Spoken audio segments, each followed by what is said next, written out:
et ta grâce, seule ta grâce. Nous voulons instaurer un état de droit. Et dans un état de droit, il y a une justice indépendante. Ce n'est pas à l'individu Félix Tshisekedi de commencer à faire justice.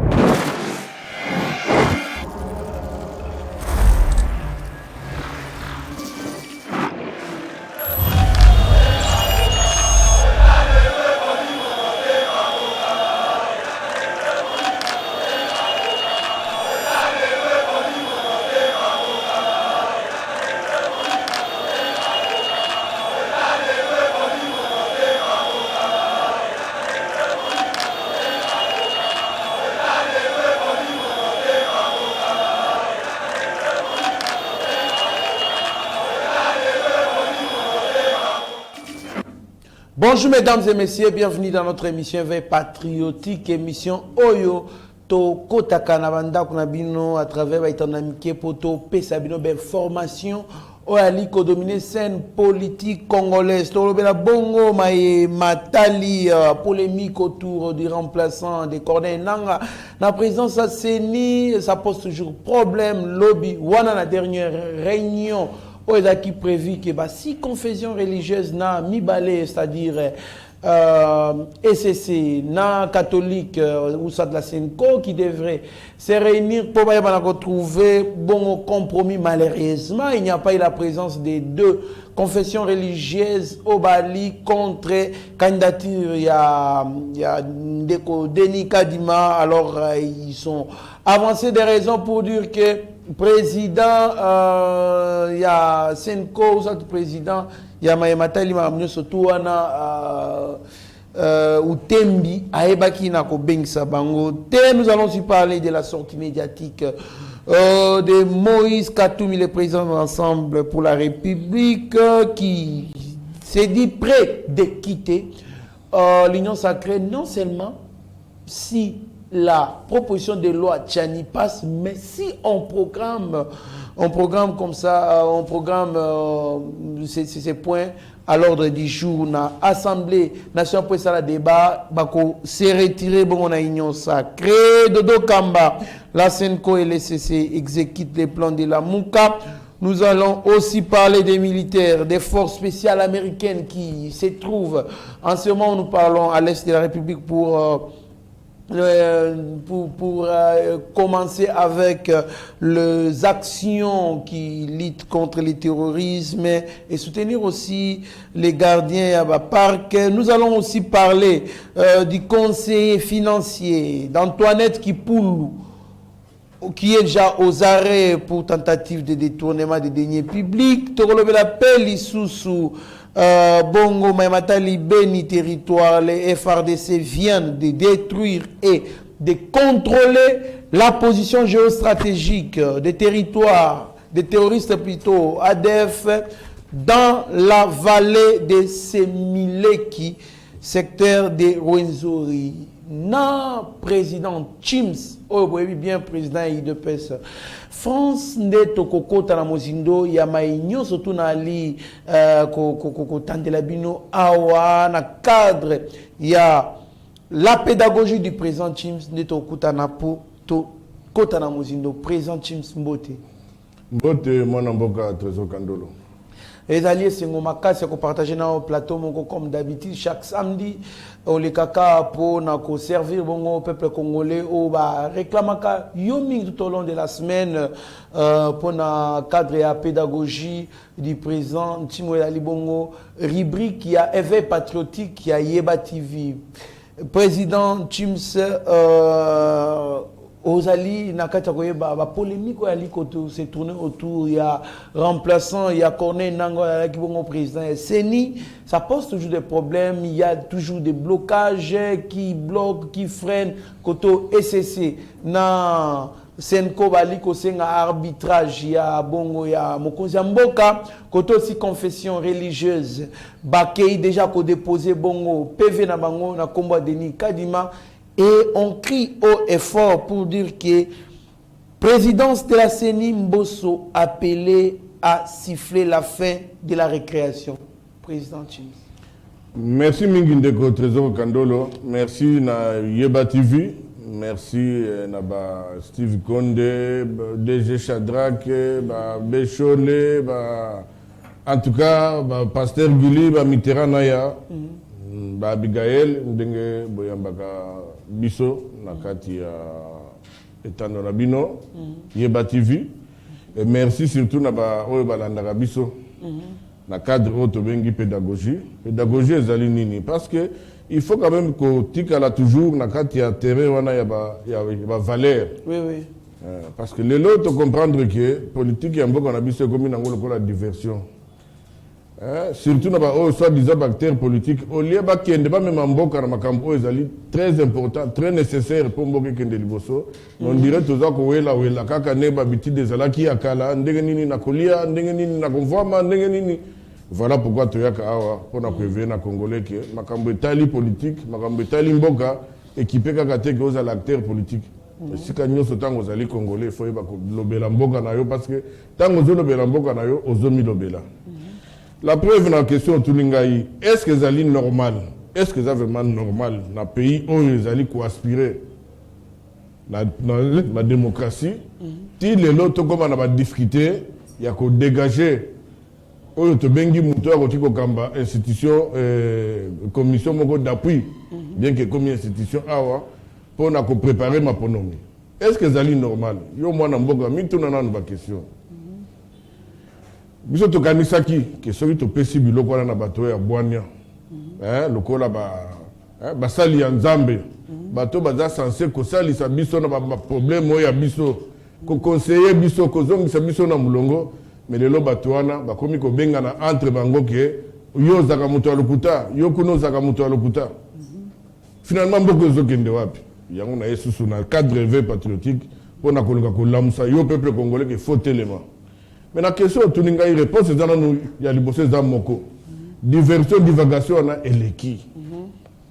Nyo se salama kipo likambo na esila. Mais toujours na ndenge ya démocratie. Pour il faut se poser sur la question. Nous n'avons plus de questions à nous poser. Nous avons 5 kaka na président de l'Assemblée nationale. Responsabilité d'aller incomber l'Assemblée nationale. Nous avons courage en tant que bon sage. 72 heures, le col et l'équipe.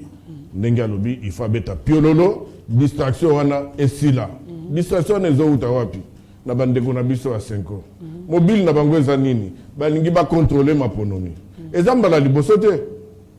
Église kaka ezamba la liboso te. Tozaki na malumalo awa. Toyeko koma na ngoyi mulunda. Toyeko leka na corne nanga. Est-ce que zali image ya bio bango baza kopone?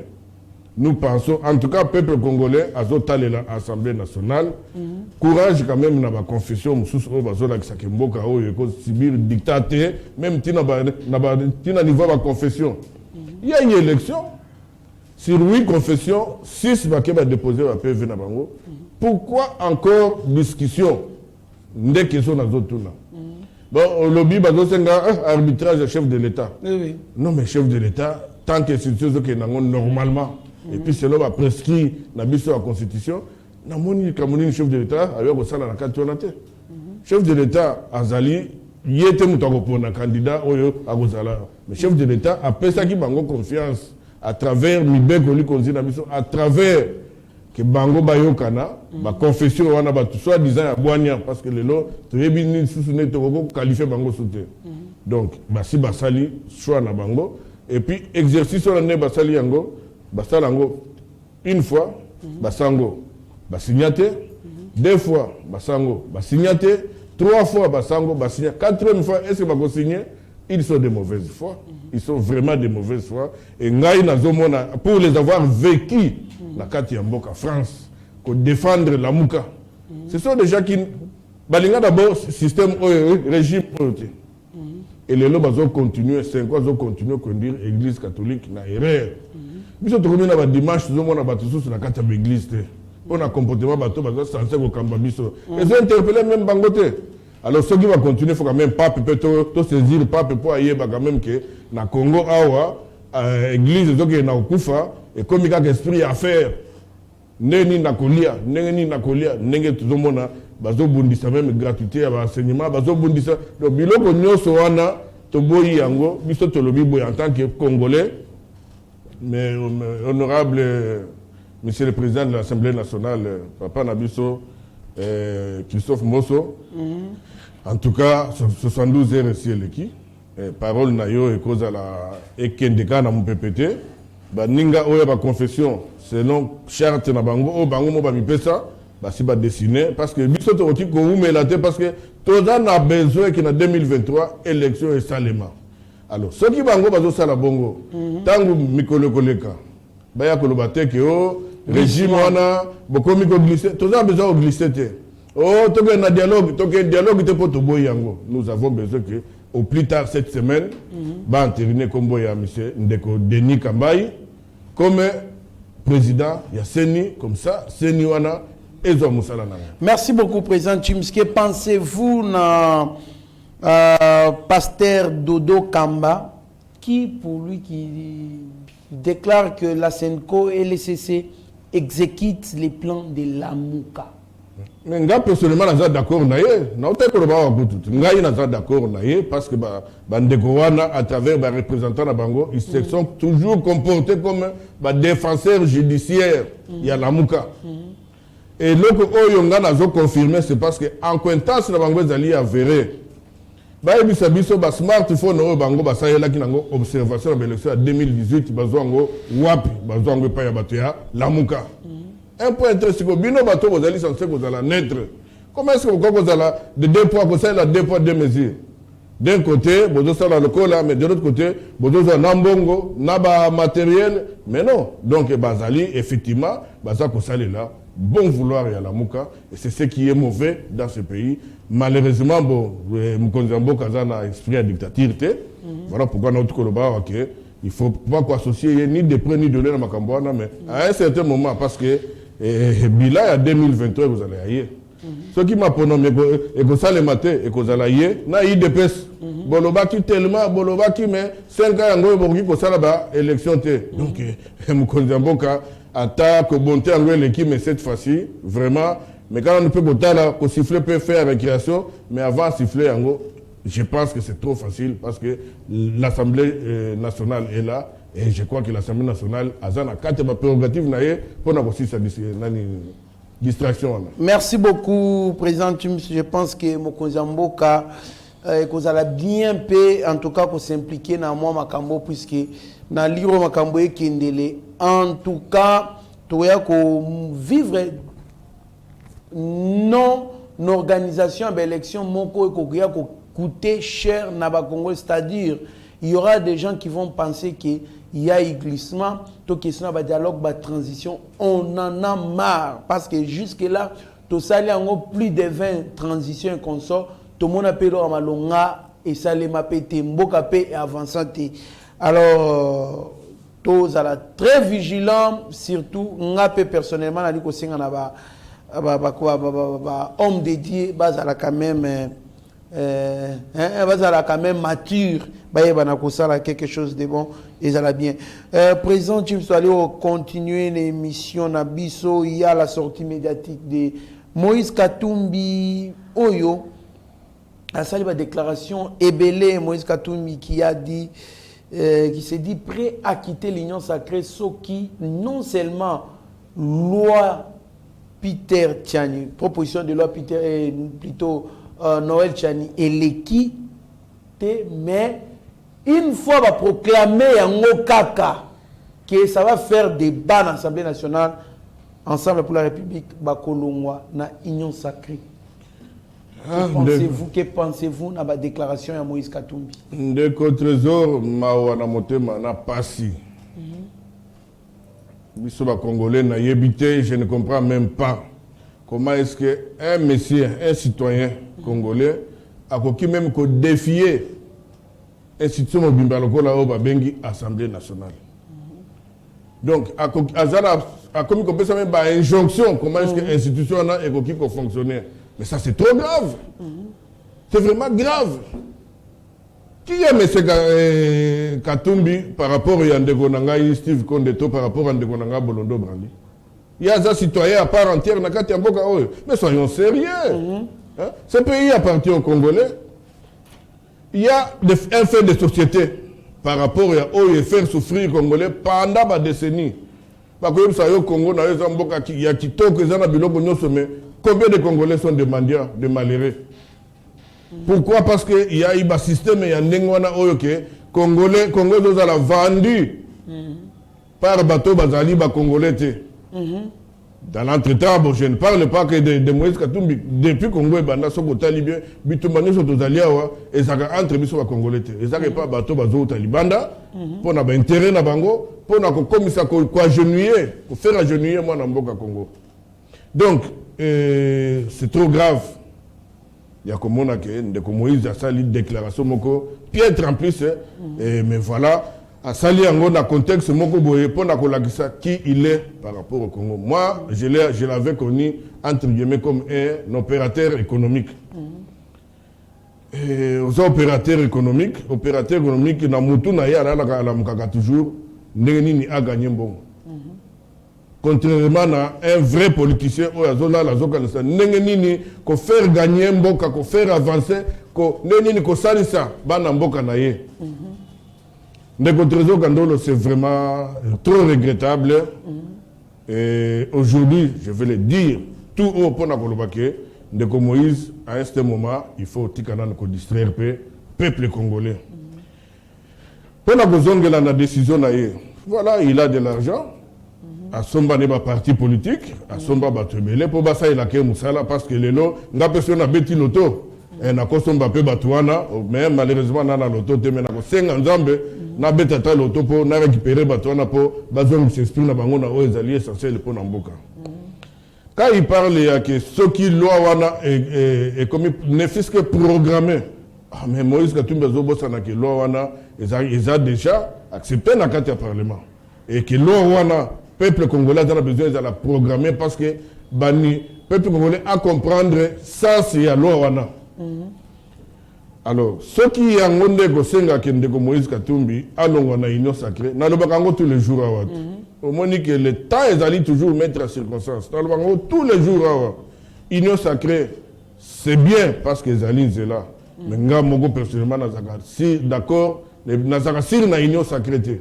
Parce que dans il y a des personnes qui sont commis prêtes pour comprendre le sens majeur de l'État. Qui viennent au bazoya kaka po ayebi kembo ngai fona za na kationa pour exister pour vivre pour survivre. Mais na kati union sacrée il y a aussi des gens qui commencent à comprendre, qui comprennent et qui veulent aussi à ce que les choses changent. Dans l'entretemps na zoke bisa na ndeko Moïse Katumbi que ceux qui azaza la kidiba il y a un temps maintenant il y a ba députés na ye o ba utan ensemble qui sont même prêts pour na quitter parce que ce pays et qu'on a toujours na merci à ventiler politique. Donc, ce qui est à Monique à quitter l'Union sacrée, moi je pense que c'est bien comme ça et permettre tout. Parce que là, on a toujours une image de Moïse Katumbi, parole Moko Lobaki. Mandat Oyo, Bilan Nango Kozala, président Félix, na parti politique na IDPS. IDPS, je sacrifié beaucoup d'années. Voilà pourquoi à chaque fois on a belle la Mkonzamboka. Tu sais que la R, il y a un père. Il y avait un compagnon de la révolution. La R, after le monde a Kadogo Baya. Mais pour un cas qui prend la bisonde, bateau bazo lingate tout évoluer de Tozana Bango. Aux autres ça va tout chance, bazo comprendre l'angote. Donc il est grand temps que Baptiste. Un de ce que dit c'est ça qu'il faut amtoyer des personnes. Ata osala na politique te mais tango yebi ke no ngane na zaboye souci na ngeza limboka nde bango na bengaka batisekediste et batisekediste bazabat oyo bazali capable à même ya ko servir limboka oyo ko servir le chef de l'état sans contrepartie. Alors quand on a des bateaux bazako ya qui wana zanini ko chanter république parce que yebi ke na kati ya parti na ye na groupement na ye. Aujourd'hui, il a des ministres, hein? Il a des ministères, il y a à gérer. Il y a ce qui est autorité morale, il y a des gérer le ministère, ce qui nous a déjà la négativité. Qu'est-ce que tu as apporté et pas à l'État parce que la République, parce que ça est là, Donc, tous allés à pour s'acharner contre qui ou quoi. Nous sommes là contre toute personne oyo azokende mupanzi ou azongo mamboka mupanzi de côté le melaye. Merci beaucoup, président Chims, mais aussi nous notons une contradiction naba dire il y a Moïse Katumbi en 2020 à l'Obama Ramsusu, en 2021 par Ramsusu.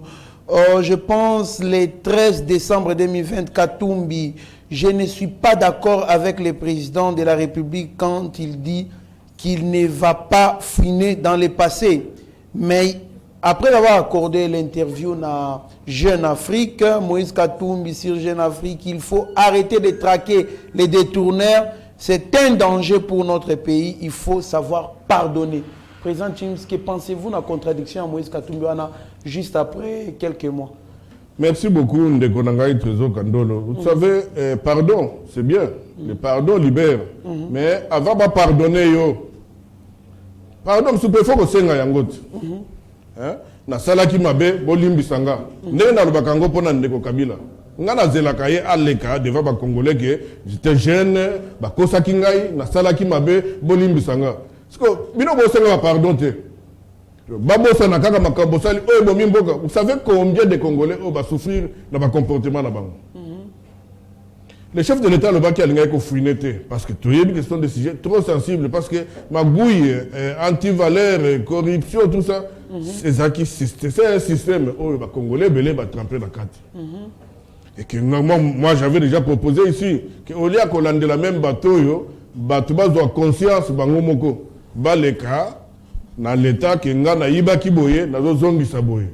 Mais yo ibaki au détruire.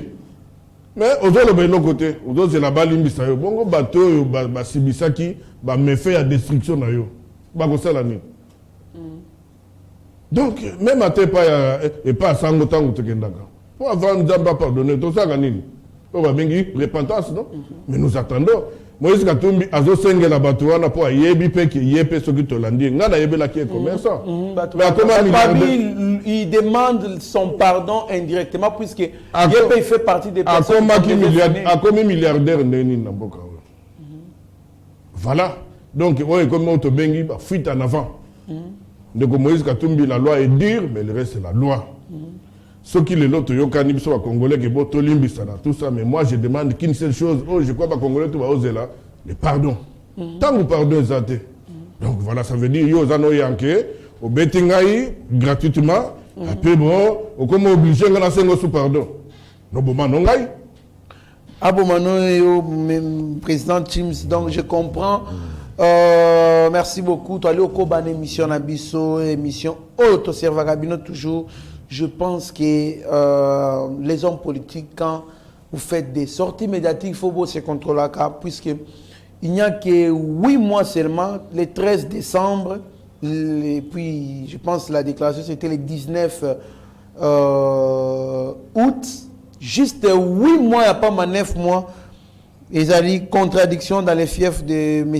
Moïse Katumbi. Bon, qu'à cela n'était l'essentiel n'est que tous allez na posa bafouiner na passé comme tel té mais on a posa ce qui va au finer té bato bazan biloko ya peuple congolais o batonga bandako na mbongo muyibi bazomisa yango ndako bandako ya koma ba hôtel ya l'état et que comme orphelinat et que comme ba école nous avons des problèmes il y a des écoles l'école officielle donc ça peut nous aider d'une manière ou d'une autre. Donc, Makambouya, bon, c'est-à-dire, ceux qui yosi bokonzi, il faut comme jungle, c'est ça. Donc, il y a impunité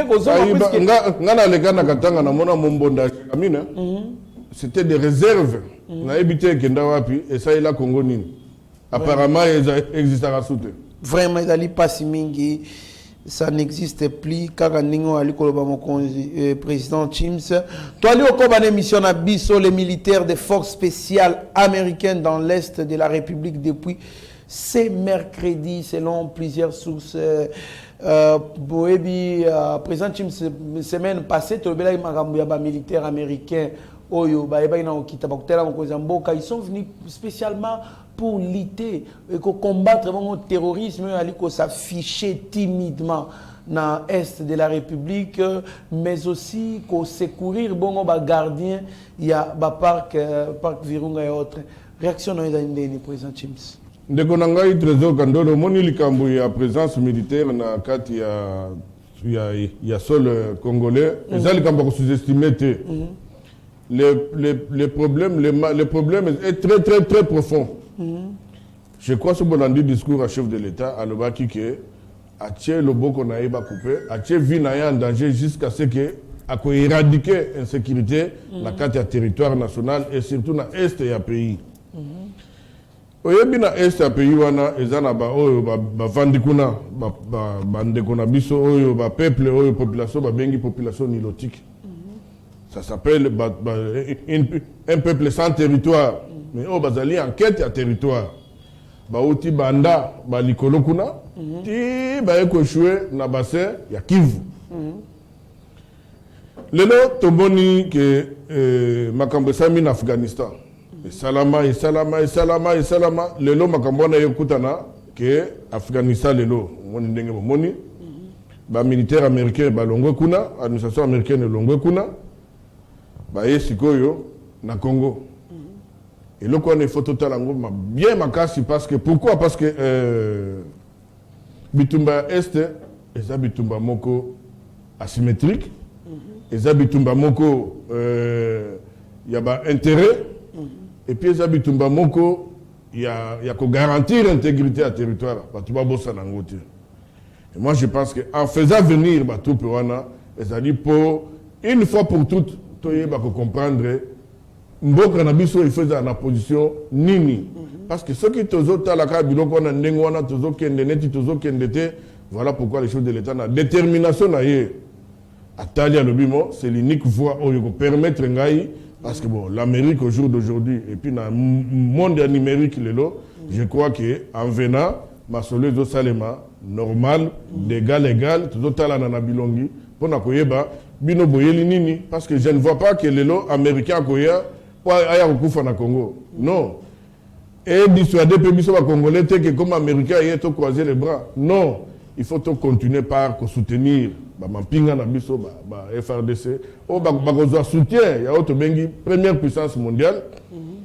Et pour quel objectif? Pour na toye ba ko contrôler l'intégrité à territoire na biso et puis to ba ko avancer et puis babiloko o eza ko sala ke bitumba nezala. Entre autres, intérêt au sous-sol na biso. Ce qui travailler en ndenge chef de l'État le baki qu'il faut qu'on comment industrialiser ces pays. Nous avons des minéraux, nous avons des espaces. Nous n'avons pas de moyens pour industrialiser mboka na biso. Alors koya ya Amérique na mboka na biso, moi je pense que si ezokende na sens wana ya ko industrialiser mboka et vous avez beaucoup plus d'avantages en Boko Nabiso parce que tu as un minéraux, mais tu as un gangote. Donc il faut te extraire, te exploiter, te traiter de façon que à peine à Congo, les Congolais vont vivre bien. Tu as un défi à Misalat. Misalat est où entre autres, à travers des centres, pour ceux qui mettent à côté, des usines, industrie et salami côté wana, je crois que Banamboka, se frotter toujours les mains. Pour moi, je trouve ça, dans dernier mabete, mais à un certain moment, il faut qu'on mette à cause. Moi, et vigilant, en tant que moi, Namboka, Zala pena et vigilant pour tout. Mon appel, mon isco, Bayan Namboka, Oyo, Banganzama, ti, Bato Kufa, 0 mètre na bango, Bato Kufa. Nous pensons que MONUSCO va qui force juste à interposition et que la troupe américaine va agir. Donc voilà, et là, je pense que confiance, une garantie à moi. Merci beaucoup, Président Chims. En tout cas, vous soulevez un point très important. Surtout, point, il y a industrialisation. Industrialisation. Sans l'industrialisation d'une nation, d'un pays, un pays ne peut pas se développer. Il n'y a aucun pays au monde qui est développé sans l'industrie.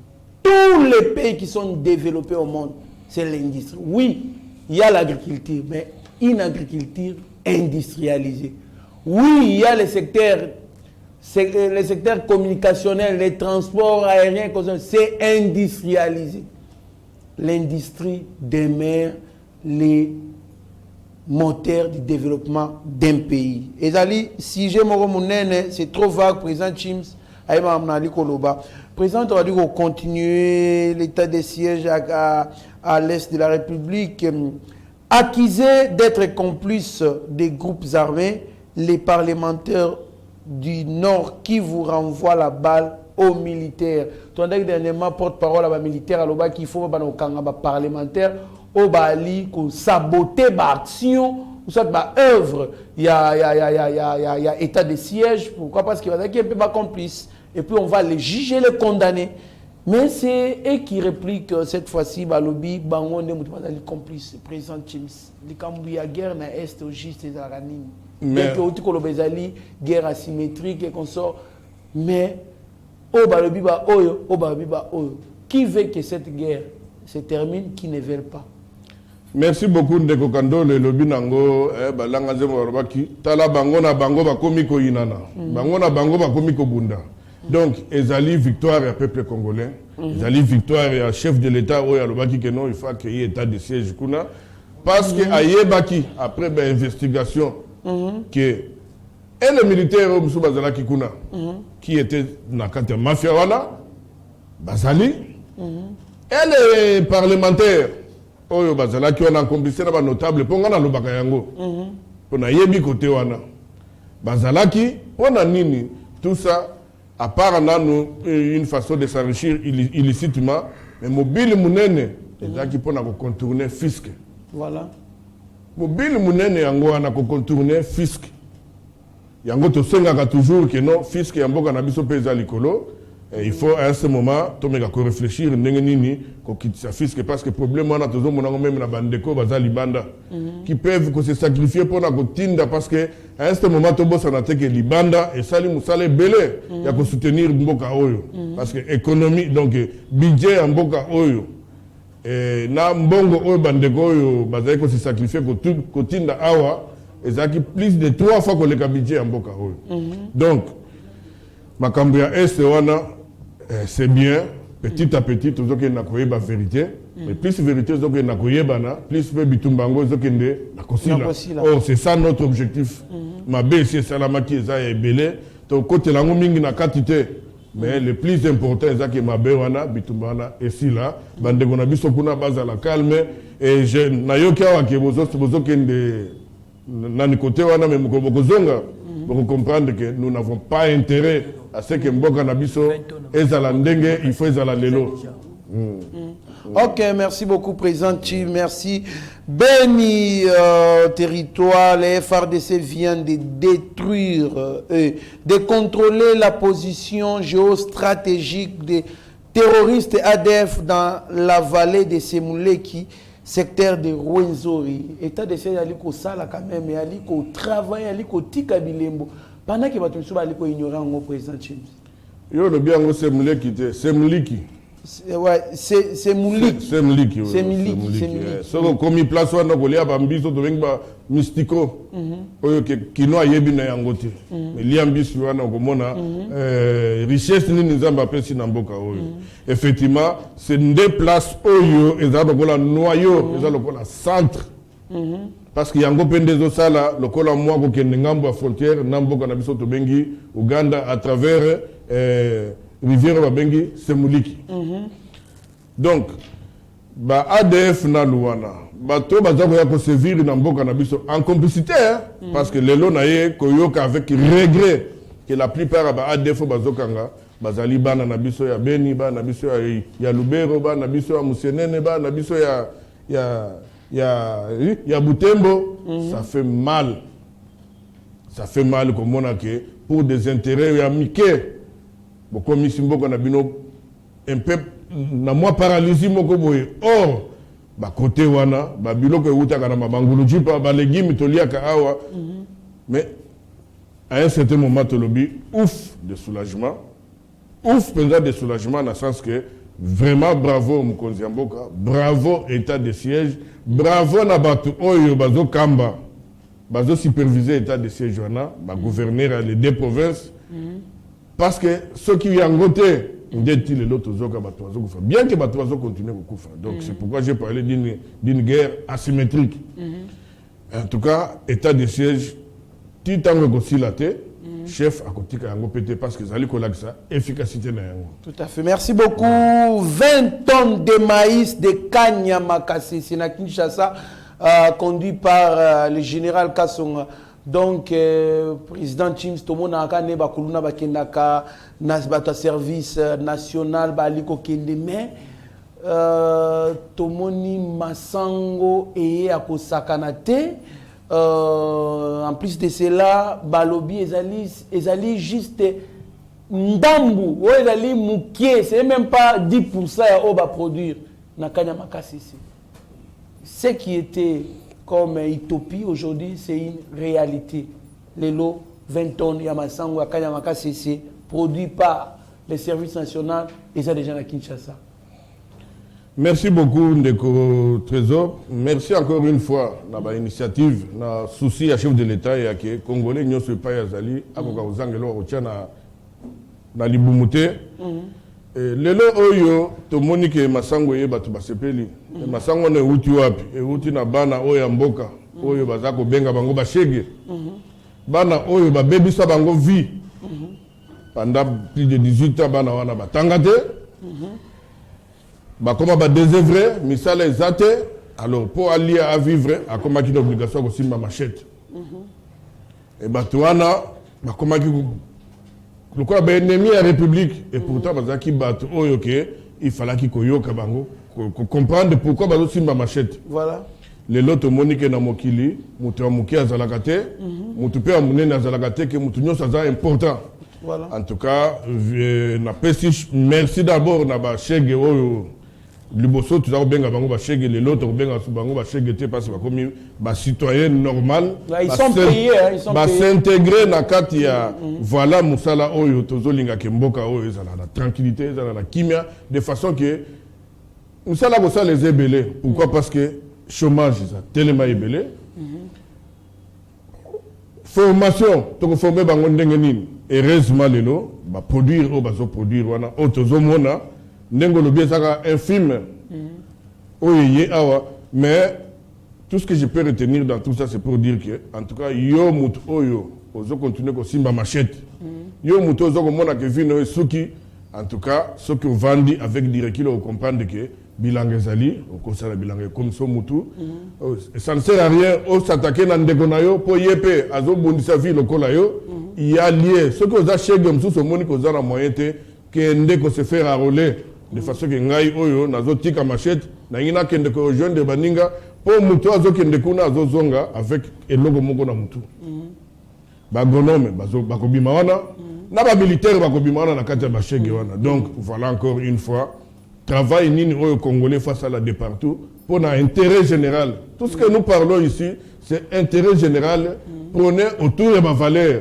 Alors tant que congolais ba système leki ils ont respecté l'intérêt général ils ont respecté ma valeur voilà pourquoi à ce moment il fallait qu'ils soient totalement to continuer côté élément ti mukolo oyo mboka oyo et que ça bien et que mutuna mutazala important utile neti na mona ka au côté mana ba rond-point ozomona bandeko na biso ba aveugle ba senga kambongo qu'est-ce qu'il dit qu'aveugle il faut assurer kana ko senga mbongo mais aveugle ça ba fakité nyoso neti mona ba aveugle na poto ba aveugle na poto ba kumba d'ailleurs mituka ça aveugle mazo kumba mutuka donc voilà encore une fois nazo senga ce qu'on a autorité en boka ba se pencher na kaya ba cas sociaux nyoso ya ba couche nyoso ya population pour que mutu na mutu a retrouver valeur na parce que nzambe akeli mutu nyoso avec valeur na.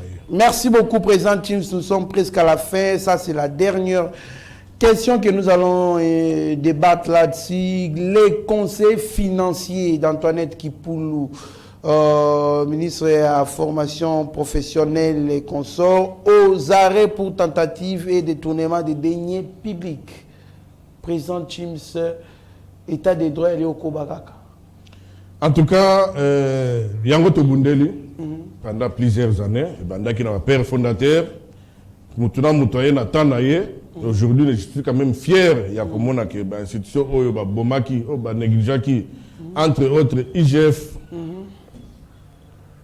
IGF. Oui, ils allaient révéler Babylone, surtout dans ils allaient Yango. moi, je ne pouvais pas imaginer que le gouvernement va warrior, Oyo, Toyo Kasu Biloko Yandenge Wana. Tu comprends des choses que ma tentative, Ezali, détournement, ils allaient avérer, c'est vraiment honteux et malhonnête. Moi, je me dis tout simplement que, si le monsieur a été arrêté, bravo. Na Moussala IGF, bravo. Na suivi. Il y a pouvoir judiciaire. Et s'il faut continuer, moi, je serai toujours là derrière pour nous applaudir. Nous allons continuer pour s'engager la bande de Konabiso à IG. Parce que nous avons des moyens bien parce qu'il y a trop de cas, il y a Mabé, dans tribunaux, où les gens capable d'être par manque de moyens. Je demande aussi au chef de l'État à doter des moyens conséquents. Dengue IGF Lelo a des moyens. Donc, quand on parle, il y a conseiller financier, ça veut dire on va toucher directement la personne, la ministre. La ministre, voilà. Donc, tentative, on attend que les autres avéré, parce que Moutago, à cause de l'arrêté, quand on a tentative. Donc, ça veut dire qu'il y a des cas à flagrance. Nous avons un ministère, nous avons un ministre, yeba pourquoi un ministre. Pourquoi Tchaki Wana. Quand gérer le ministère, ils ont gérer le câble papa d'ayote.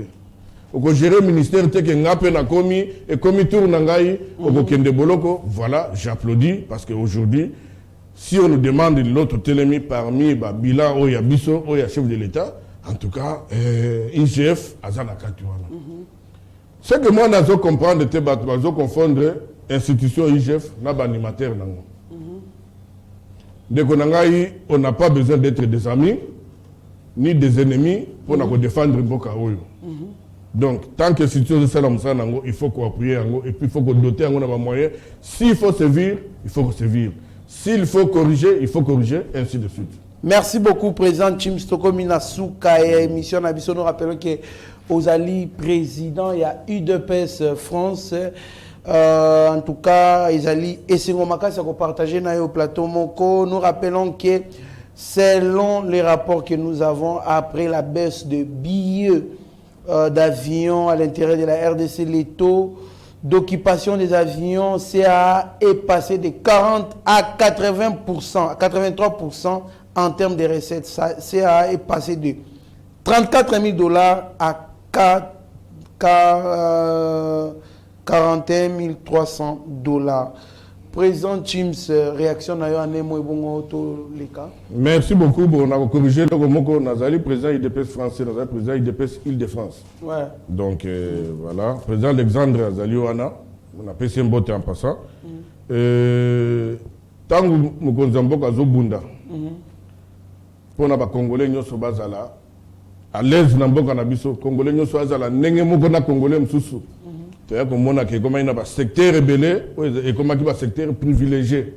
Ça veut dire qu'il y a un avion.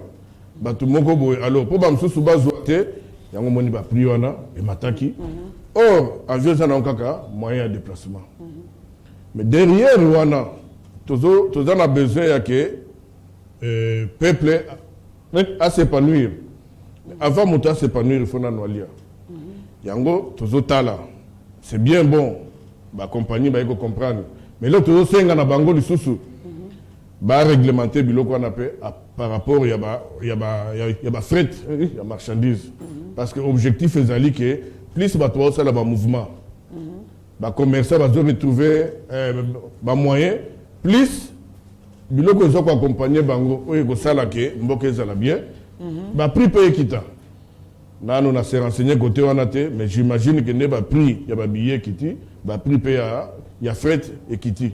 En tout cas, je ne fais qu'encourager le gouvernement et puis encourager le chef de l'État et à côté de Mboka Oyo Biso, Mboka Oyo Fezala, bien pour la Biso surtout.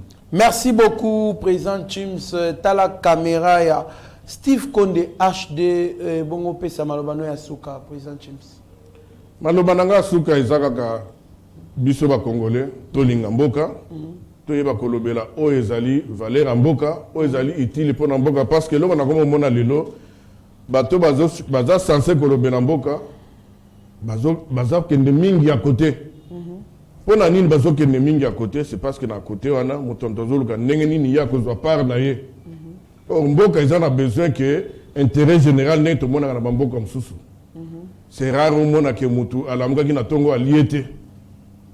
C'est rare au monde que mai na courant na mboko nezate et pourtant bazana bibale lokola awate.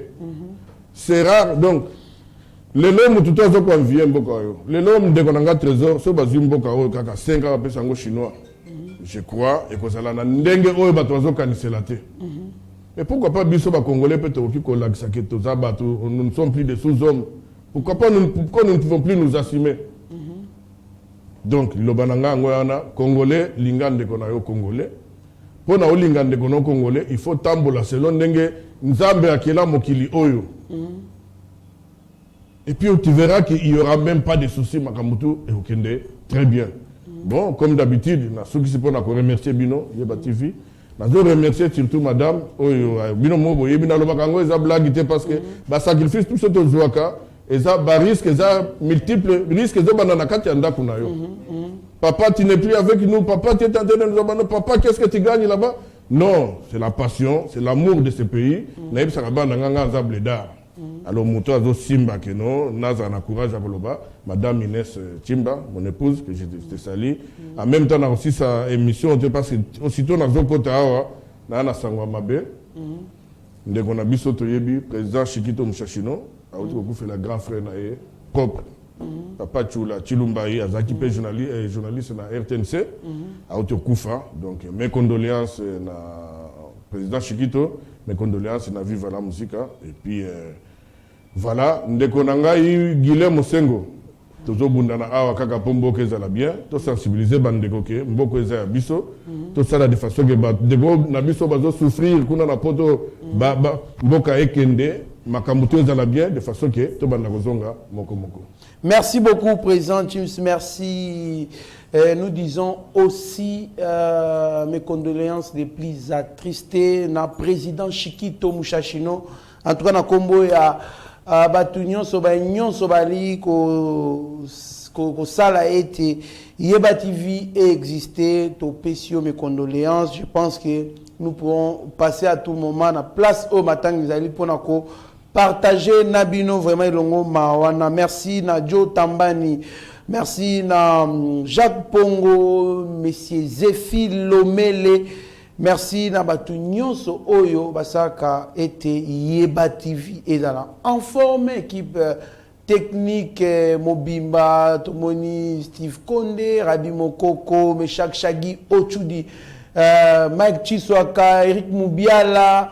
Donc batu nyonso tout bon passer un bon week-end. Tobo Sante DG Shadrack Lolo qui est à la coordination. Restez branchés sur notre chaîne, vous ne serez en aucun cas d'ici. Mieux vaut être maître de son silence que plutôt esclave de ses propres mots. Merci. Seigneur, que ta grâce, seule ta grâce. Nous voulons instaurer un état de droit. Et dans un état de droit, il y a une justice indépendante. Ce n'est pas à l'individu Félix Tshisekedi de commencer à faire justice.